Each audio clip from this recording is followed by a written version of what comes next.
Hello everyone, welcome back to my channel Klinger2. So today's video, I'm just going to be talking about 10 things that you should know before you buy Pokemon Scarlet or you buy Pokemon Violet. So before I get started here, I'm going to press play. I'm just going to let this 2 matches I did here in Showdown just run in the background, just in case you want to watch it. But yeah, so let's get into it. So starting off here, we got whenever you buy the version, if you buy Scarlet, you're going to get Koraidon, and if you buy Violet, you're going to get Miraidon. So whenever you get those Pokemon, those are going to be the only times you cannot switch. If you get the alternate versions, like if you buy Violet and you get Koraidon, you cannot use Koraidon to ride in Violet. You can only use Miraidon. So with that said, if you don't want to see one or the other, just make sure that you know what version you want, because that's the Pokemon you're going to be riding on pretty much the entire game. So with that out of the way, let's move on to the second point. And the game does support a lot of Pokemon. I myself have gone through this spreadsheet of pretty much what Pokemon have been leaked so far, what Pokemon have been shown as far as a leak goes. And I'd say probably around 400 to about 500 Pokemon-ish.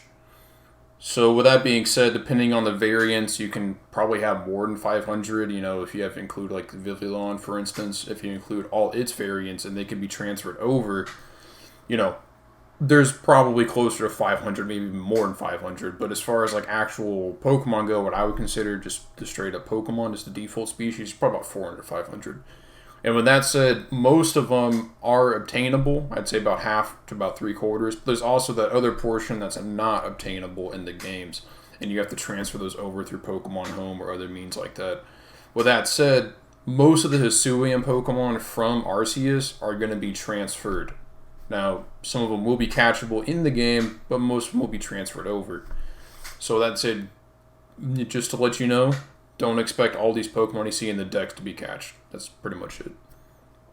And moving on here, we got online play. Online play in this game offers casual, ranked, it offers structured tournaments from Game Freak, and it also offers friendly tournaments for just you and your friends, or maybe someone runs a non-competitive tournament from Game Freak, and it's for money. Maybe not money, because that might be iffy, but maybe for fun. Let's just say for fun.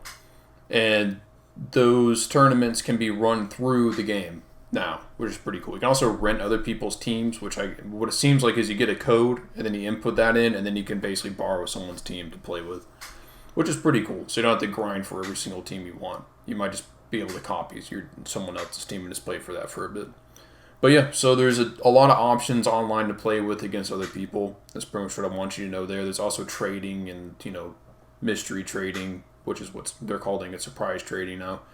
And there's also mystery gifts and stuff like that. So ultimately, that is pretty much the online capabilities here as far as fighting people and trading people. So there's new Pokemon in this game, as there is in every gen. That's my point number 4. But they're called what we would consider now as Paradox Pokemon. And depending on what generation or what side you get, if you get Scarlet or Violet, it's going to give you those Pokemon that are relative to those Paradox Pokemon. Now, Violet's going to be more futuristic. Scarlet's going to be more in the past. So just make sure if you want to see more futuristic or past tense Pokemon, you can go buy those different versions, or the version that you want. So if it's the past you want Scarlet. If it's Violet, you want the future. Now you can, with that said, you can trade those Pokemon over, the internet and stuff like that. And you can trade those with people and stuff. That's like the whole point of Pokemon, right? But if you want to catch them yourself, you can do that by just getting either version.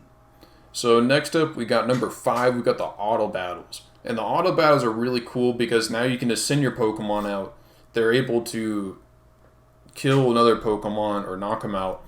And you get the XP for that for your team. And you get the item from that Pokemon that you knocked out. Now, with that said, there might be some stipulations behind that. I don't know if you have to have like a level gap advantage or you have to have like a super effective advantage. But what it seems like is whatever the requirement is, whenever you are able to accomplish those metrics, it makes the game go by a lot faster. So with that said, it's very nice that they did that because now you don't have to sit there and button mash all the time to get your XP up. So that's really cool. The auto battles are a nice feature, I feel like. And then leading into the item aspect of the drops on the basically wild Pokemon, we got number 6 here, which is the TMs. The TMs in this game are one-time use, but you can craft them over and over again at Poke Centers, which is pretty cool. So you get the items in the overworld from beating Pokemon, and then you can use those items to craft the TMs at the Poke Centers, which is nice for competitive players because then they can just go grab what they want when they want instead of just finding them on the ground. And for casual players, same deal. It's really good all around that they did this, and I feel like they streamlined it very well as far as TMs go.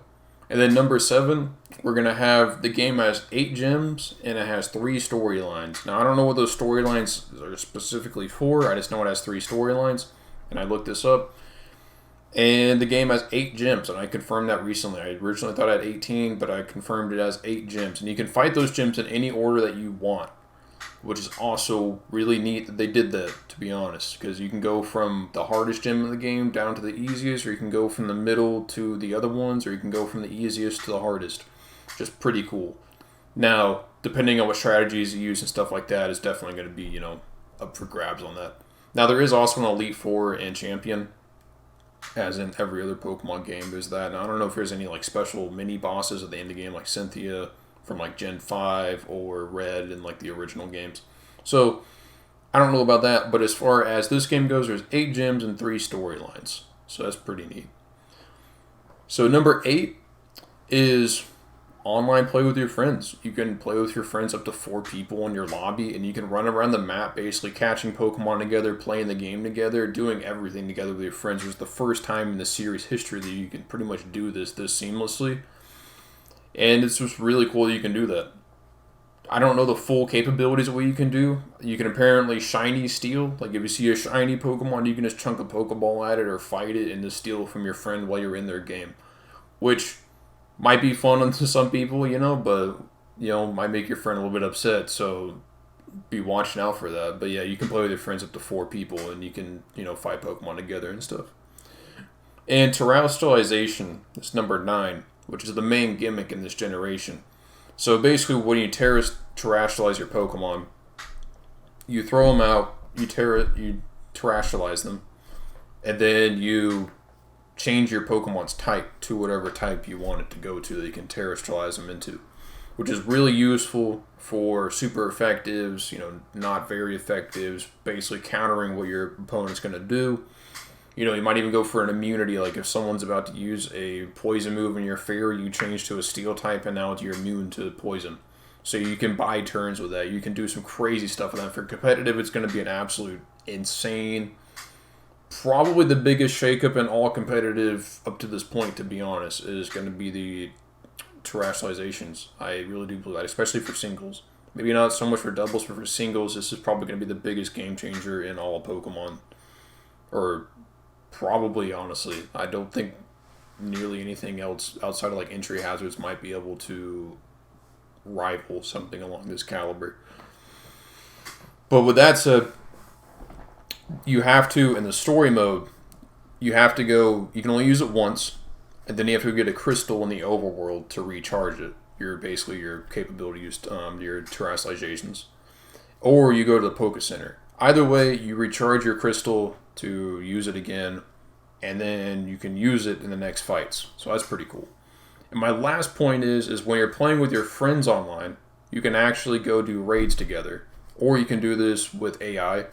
It does, either way is fine. And the AI in this game is much better, apparently, than the AI from Sword and Shield, which if anyone plays Sword and Shield, it is not a fun time doing raids with AI because they were all bad, pretty much. So with that said, you can play with your friends in the raid battles, which are going to be against terrestrialization Pokemon. And once you're done, you can catch those Pokemon, which is pretty cool. Normally, they have a higher chance of being shiny, better stats, and stuff like that. So they actually reward you for actually going out there and basically fighting these raid battles. And like it did in Sword and Shield, I'm pretty sure they drop items, which is pretty nice. They might drop some revives. They might drop some, if they have XP candy again, might drop some of those. Might drop you just TM crafting materials. All around, just a fun time doing the raid battles, and just fun time. So yeah, those are the 10 things you should know before you buy Pokemon Scarlet and Violet. Hopefully this helped. If it did help you, feel free to like, subscribe, and comment. And yeah, hopefully it did. And hope to see you on the next one. See you.